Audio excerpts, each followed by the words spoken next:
ہر قسم کی تعریف اللہ کے لیے ہے۔ وہ اپنی ذات، صفات اور جمال میں مقدس ہے اور اپنی عظمت، بلندی اور جلال کے اعتبار سے غالب ہے۔ اے ہمارے مولا، تیرے لیے ہی تمام پاکیزہ مبارک تعریف ہے، پھر تیرے لیے تعریف ہے اور تجھ ہی پر بھروسہ ہے۔ تیرے لیے سب سے بلند حمد و شکر ہے اور تیرے لیے سب سے معزز، پاکیزہ اور افضل تعریف ہے۔ میں گواہی دیتا ہوں کہ ایک اللہ کے سوا کوئی معبود برحق نہیں، اس کا کوئی شریک نہیں۔ اس نے متقیوں کے لیے بہترین انجام مقرر کیا ہے اور یقین و فرما برداری والے مومنوں کے لیے نصرت و فتح لکھی ہے۔ اور میں گواہی دیتا ہوں کہ ہمارے نبی محمد اللہ کے بندے اور رسول ہیں، جو قول و عمل سے اللہ کی تعظیم کرنے والوں میں سب سے بہتر ہیں۔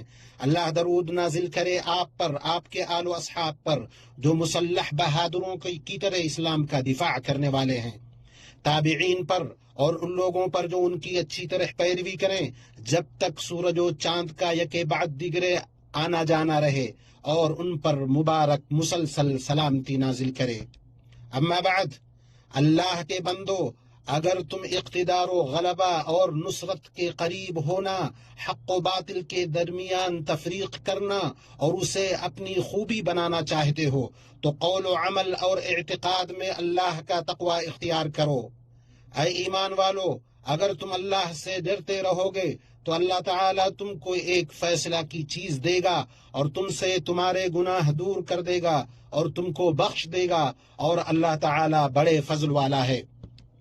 تم ظاہر و باطن میں اللہ کا تقوی اختیار کرو، اسی میں حقیقی اور یقینی طور پر تمام بھلائیاں ہیں۔ تم عزم کے ساتھ نئے سال کا استقبال کرو، اس کی بدولت تم ہمیشہ مخلوقات پر بلند رہو گے۔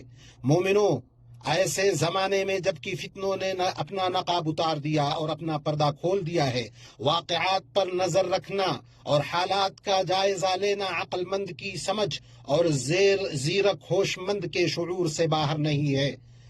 زمانے کے پیدر پہ واقع ہونے والے واقعات پر غور و فکر کرنا شرعی تقاضا اور حکم الہی ہے۔ اللہ تعالیٰ نے فرمایا، ان کے قصوں میں عقل والوں کے لیے یقیناً نصیحت و عبرت ہے۔ یہ قرآن جھوٹ بنائی ہوئی بات نہیں، بلکہ یہ تصدیق ہے ان کتابوں کی جو اس سے پہلے کی ہیں۔ ہر چیز کو کھول کھول کر بیان کرنے والا ہے اور مومنوں کے لیے ہدایت اور رحمت ہے۔ نئے ہجری سال کی آمد یقیناً ہمیں پروقار عظیم الشان واقعات کی یاد دلاتی ہے، جن میں رسولوں اور مومنوں کے لیے فتح و قوت اور غلبہ تھا۔ جو واقعات نفس میں عمل کی پختگی کے ساتھ اللہ سے حسن ظن اور آس و امید کو جگاتے ہیں۔ بے شک وہ موسیٰ علیہ السلام کا واقعہ، مخلوقات کے سردار مصطفیٰ علیہ السلام کی ہجرت اور عاشورہ کا دن ہے، ایسا دن جس میں اللہ نے اپنے نبی موسیٰ علیہ السلام کو فرعون اور اس کے گروہ سے نجات دی۔ مسلمانوں، اللہ عز و جل نے موسیٰ اور ہارون علیہ السلام کو وحی کی کہ وہ دونوں فرعون کے پاس توحید و ایمان کی دعوت دینے کے لیے جائیں۔ تم دونوں فرعون کے پاس جاؤ، اس نے بڑی سرکشی کی ہے، اسے نرمی سے سمجھاؤ کہ شاید وہ سمجھ لے یا ڈر جائے۔ یہ دعوت اللہ کے سلسلے میں عظیم سبق ہے کہ داعی اللہ نرمی و شفقت اور گفت و شنید کو لازمی اپنائے۔ داعی اللہ نرمی و شفقت اور گفت و شنید کو لازمی اپنائے اور اللہ کی طرف حکمت اور اچھی نصیحت کے ذریعے بلائے۔ اپنے رب کی راہ کی طرف لوگوں کو حکمت اور بہترین نصیحت کے ساتھ بلائیے اور ان سے بہترین طریقے سے گفتگو کیجیے۔ موسیٰ علیہ السلام بنی اسرائیل کو لے کر نکلے اور فرعون اپنے لشکروں سمیت ان کے پیچھے لگ گیا۔ جب بنی اسرائیل نے دیکھا کہ وہ ان کے قریب آ پہنچا ہے تو کہنے لگے، ہم تو پکڑے گئے۔ مگر موسیٰ علیہ السلام کی طرف سے اعتماد سے بھرپور جواب آیا، ہرگز نہیں، میرے ساتھ میرا رب ہے، وہ ضرور میری رہنمائی فرمائے گا۔ یہ یقین اور حسن ظن کا ایک اور سبق ہے۔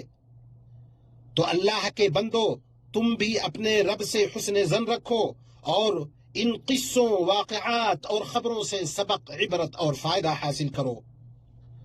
اللہ کے نبی موسیٰ علیہ السلام کو جس قدر پختہ یقین اور مضبوط ایمان تھا اسی قدر فوری جواب ملا۔ ہم نے موسیٰ علیہ السلام کی طرف وحی بھیجی کہ دریا پر اپنی لاٹھی مار، بس اسی وقت دریا پھٹ گیا اور پانی کا ہر حصہ بڑے پہاڑ کے مثل ہو گیا۔ اللہ تعالی نے فرعون اور اس کی پوری قوم کو غرق کر دیا۔ یہ واقعہ یوم عاشورہ کو پیش آیا اور یہ موسیٰ علیہ السلام اور بنی اسرائیل میں سے ان کے ساتھ ایمان لانے والوں کے لیے عظیم نعمت تھی۔ چنانچہ اللہ کے لیے شکرانے کے طور پر موسیٰ علیہ السلام اور بنی اسرائیل نے اس دن کا روزہ رکھا۔ اس طرح فتح مبین حاصل ہوئی اور انجام کار متقیوں کے حق میں ثابت ہوا۔ مسلمانوں، ہجرت نبوی کے واقعہ میں اسی شرعی اور قدرتی سنت کا اس بات ہے۔ تم نے اگر نبی کی مدد نہ کی تو کچھ پرواہ نہیں، اللہ ان کی مدد اس وقت کر چکا ہے جب کافروں نے انہیں نکال دیا تھا، جب وہ صرف دو کا دوسرا تھے، جب وہ دونوں غار میں تھے، جب وہ اپنے ساتھی سے کہہ رہے تھے کہ غم نہ کرو، اللہ ہمارے ساتھ ہے۔ حضرت ابو بکر رضی اللہ عنہ نے کہا، اگر ان میں سے کسی نے اپنے پیروں کی طرف نظر کی تو وہ نیچے ہمیں دیکھ لے گا۔ تو رسول اللہ صلی اللہ علیہ وسلم اپنے رب کی مدد پر کامل بھروسہ رکھنے والے کے لہجے میں بولے، ابو بکر، تمہارا ان دو کے بارے میں کیا گمان ہے جن کا تیسرا اللہ ہے؟ غم نہ کرو، اللہ ہمارے ساتھ ہے، غم نہ کرو، اللہ ہمارے ساتھ ہے۔ اللہ اکبر، یہ رب العالمین کی نصرت پر یقین ہے۔ اسی لیے اس عظیم واقعے کی اہمیت کی وجہ سے عمر رضی اللہ عنہ کے دور میں دینی، تاریخی اور قومی شناخت پر فخر کرتے ہوئے مسلمانوں نے متفقہ طور پر اس واقعے کو اسلامی کیلنڈر کا آغاز قرار دیا۔ اس کا تقاضا ہے کہ اس کے نقش قدم پر چلنا چاہیے اور اس پر فخر کرنا چاہیے کہ ہم ایسی امت ہیں کہ ہر دور اور ہر زمانے میں جس کی تاریخ اور تہذیب رہی ہے اور جس کا پیغام رہا ہے۔ امت مسلمہ، مسلمان کا طریقہ فتنہ آ جانے کے وقت یہ ہے کہ وہ اللہ کی طرف دعا کے ساتھ متوجہ ہوتا ہے، کثرت سے توبہ و استغفار کرتا ہے، بے فائدہ باتوں سے بچتا ہے اور یہ معاملہ اور ہر معاملہ اہل علم کے سپرد کرتا ہے، جیسا کہ اللہ تعالی نے فرمایا، حالانکہ اگر یہ لوگ اسے رسول کے اور اپنے میں سے ایسی باتوں کی تہ تک پہنچنے والوں کے حوالے کر دیتے تو اس کی حقیقت وہ لوگ معلوم کر لیتے جو نتیجہ اخذ کرتے ہیں۔ اسلام تشدد کو چھوڑنے، اتحاد قائم کرنے، تعمیر، آباد کاری، ترقی اور کمال کے لیے وقت نکالنے اور فساد و بگاڑ اور تباہی سے دور رہنے کی دعوت دیتا ہے۔ قوموں کو جنگیں چھوڑنے کی اور بندوں اور ملکوں کو امن و سلامتی اور درستگی کی کتنی ضرورت ہے۔ اللہ تعالیٰ کا فرمان ہے، اے ایمان والو، اگر تم اللہ کے دین کی مدد کرو گے تو وہ تمہاری مدد کرے گا اور تمہیں ثابت قدم رکھے گا۔ اللہ مجھے اور آپ کو دونوں وحیوں میں برکتوں سے نوازے، مجھے اور آپ کو انس و جن کے سردار کے طریقے سے فائدہ پہنچائے۔ میں اپنی یہ بات کہتا ہوں اور اپنے لیے، آپ کے لیے اور بقیہ تمام مسلمانوں کے لیے ہر گناہ سے مغفرت طلب کرتا ہوں۔ آپ بھی اس سے مغفرت طلب کریں، اس کی جناب میں توبہ کریں، بلا شبہ وہ بڑا بردبار، بخشنے والا، مہربان ہے۔ اللہ مجھے اور آپ کو دونوں وحیوں میں برکتوں سے نوازے، مجھے اور آپ کو اور انس و جن کے سردار کے طریقے سے فائدہ پہنچائے۔ میں اپنی یہ بات کہتا ہوں اور اپنے لیے، آپ کے لیے، تمام مسلمانوں کے لیے ہر گناہ سے مغفرت طلب کرتا ہوں۔ آپ بھی اس سے مغفرت طلب کریں، اس کی جناب میں توبہ کریں، بلا شبہ وہ بڑا بردبار، بڑا بخشنے والا، مہربان ہے۔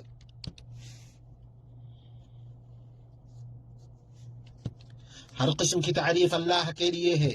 اس نے ہمیں پے در پہ بہت زیادہ اور بابرکت نعمتوں سے نوازا۔ اللہ کا درود نازل ہو اس کے رسول، اس کی چنیدہ ہستی پر اور آپ کے آل و اصحاب پر جو اتفاق و اتحاد کی بلندی پر فائز تھے۔ اور تابعین پر اور جنہوں نے درست طریقے سے ان کی پیروی کرے ان پر اور خوب اچھی سلامتی ہو جب تک آہ و گریہ وزاری کرنے والے دعا کرتے رہیں گے۔ اما بعد، اللہ کے بندو، اللہ کا کما حق تقوی اختیار کرو اور جان لو کہ عمریں جلد ختم ہونے والی ہیں، باقی رہنے والی نہیں۔ تقوی کا توشہ لے لو، تمہارے احوال پاکیزہ ہوں گے اور قبولیت کے منازل طے کریں گے۔ مومنو، اللہ کے نبی موسیٰ علیہ السلام کے قصے اور محمد مصطفیٰ علیہ السلام کی ہجرت میں فتنوں سے نجات کا مکمل عملی نمونہ پایا جاتا ہے، بشرطیے کہ اللہ کی شریعت کو مضبوطی سے پکڑا جائے، اس سے حسن ظن رکھا جائے اور اس پر بہتر توکل کیا جائے۔ موسیٰ علیہ السلام اور محمد صلی اللہ علیہ وسلم نے کامیابی کے لمحے میں رب العالمین کے شکر کا حق ادا کیا۔ وہ دونوں اس دن یعنی یوم عاشورہ کو اللہ کی عظیم نعمت پر شکرانے کے طور پر روزہ رکھا کرتے تھے۔ صحیحین میں ابن عباس رضی اللہ عنہما سے روایت ہے، انہوں نے کہا اللہ کے نبی صلی اللہ علیہ وسلم مدینہ آئے، آپ صلی اللہ علیہ وسلم نے دیکھا کہ یہود 10 محرم کا روزہ رکھتے ہیں، تو آپ صلی اللہ علیہ وسلم نے فرمایا یہ کیا ہے؟ انہوں نے کہا یہ مبارک دن ہے، یہ وہ دن ہے جس میں اللہ نے بنی اسرائیل کو ان کے دشمن سے نجات دی۔ موسیٰ علیہ السلام نے اس کا شکرانے کے طور پر روزہ رکھا، سو ہم روزہ رکھتے ہیں۔ آپ صلی اللہ علیہ وسلم نے فرمایا میں تو تم سے زیادہ موسیٰ کا حقدار ہوں۔ پھر آپ صلی اللہ علیہ وسلم نے روزہ رکھا اور اس دن روزہ رکھنے کا حکم دیا۔ اور صحیحین میں ابن عباس رضی اللہ عنہما سے روایت ہے، انہوں نے کہا میں نے اللہ کے نبی صلی اللہ علیہ وسلم کو نہیں دیکھا کہ عاشورہ کے دن کے علاوہ کسی دن کو افضل سمجھ کر اس کا روزہ رکھنے کی کوشش کرتے۔ ابو قتادہ رضی اللہ عنہ کی روایت ہے کہ نبی صلی اللہ علیہ وسلم نے فرمایا میں اللہ سے امید رکھتا ہوں کہ عاشورہ کے دن روزہ پچھلے 1 سال کے گناہوں کا کفارہ ہوگا، اور سنت یہ ہے کہ اس سے 1 دن پہلے یا 1 دن بعد کا بھی روزہ رکھا جائے۔ آپ صلی اللہ علیہ وسلم نے فرمایا اگر میں آئندہ سال زندہ رہا تو یقیناً 9ویں تاریخ کا بھی روزہ رکھوں گا۔ لہٰذا اللہ کے بندو، اس دن کے روزے کا اہتمام کرو، اس اجر عظیم کو لے لو، اس کو غنیمت جانو، اور کوشش کرو کہ ہمیشہ کتاب و سنت اور اس امت کے اسلاف کے منہج کو مضبوطی سے تھامے رکھو اور ذرہ برابر بھی اس سے نہ ہٹو، کیونکہ اسی میں آزمائشوں اور برائیوں سے سلامتی ہے، ظاہری اور باطنی فتنوں سے نجات ہے، ظاہری اور باطنی فتنوں سے نجات ہے۔ اللہ ہمارے اور آپ کے نیک اعمال قبول فرمائے۔ یہ باتیں ہوئیں اور اللہ آپ پر رحم کرے، یہ باتیں ہوئیں، اللہ آپ پر رحم کرے، اپنے نبی کریم پر درود و سلام بھیجو جیسا کہ تمہیں رب العالمین نے اس کا حکم دیا۔ ارشاد الہی ہے بے شک اللہ اس کے فرشتے نبی پر درود بھیجتے ہیں۔ اے ایمان والو، تم بھی ان پر درود بھیجو اور خوب سلامتی بھیجتے رہا کرو۔ اے اللہ درود و سلام نازل فرما ہمارے نبی محمد پر، ان کی پاکیزہ اور پاک باز آل و اولاد پر، روشن چہرے والے ان کے صحابہ پر، اور خلفاء راشدین ابو بکر، عمر، عثمان و علی پر، اور تمام صحابہ تابعین قیامت تک ان کی اچھی طرح پیروی کرنے والوں سے راضی ہو جا، اور ہمیں بھی اپنے فضل و کرم اور احسان سے ان کے ساتھ شامل فرما، اے اکرم الاکرمین۔ اے اللہ اسلام اور مسلمانوں کو غلبہ عطا فرما، دین کے قلعہ کی حفاظت کر، ہمارے اس ملک کو اور تمام مسلم ممالک کو امن و اطمینان، خوشحالی اور فراوانی والا ملک بنا۔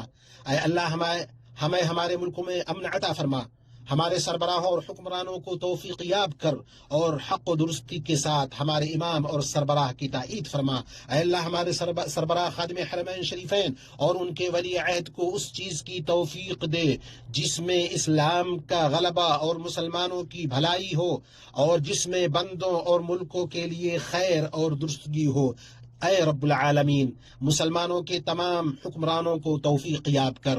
اے اللہ ہمارے امن کے محافظوں، ہماری سرحدوں کے نگہبانوں کو توفیق یاب کر۔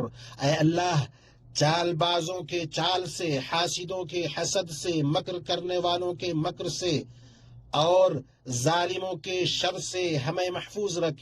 اے اللہ، ہمیں اپنا دین، امن وطن اور اپنے حکمرانوں، علماء اور امن کے محافظوں کو تیرے حوالے کرتے ہیں۔ اے وہ ذات جس کے پاس کوئی امانت ضائع نہیں ہوتی، اے اللہ مسلم ممالک میں امن و سلامتی، استحکام اور اتحاد کو عام کر دے۔ اے اللہ مسلمانوں اور تمام جہان سے جنگوں، مصیبتوں اور پریشانیوں کی آگ کو بجھا دے۔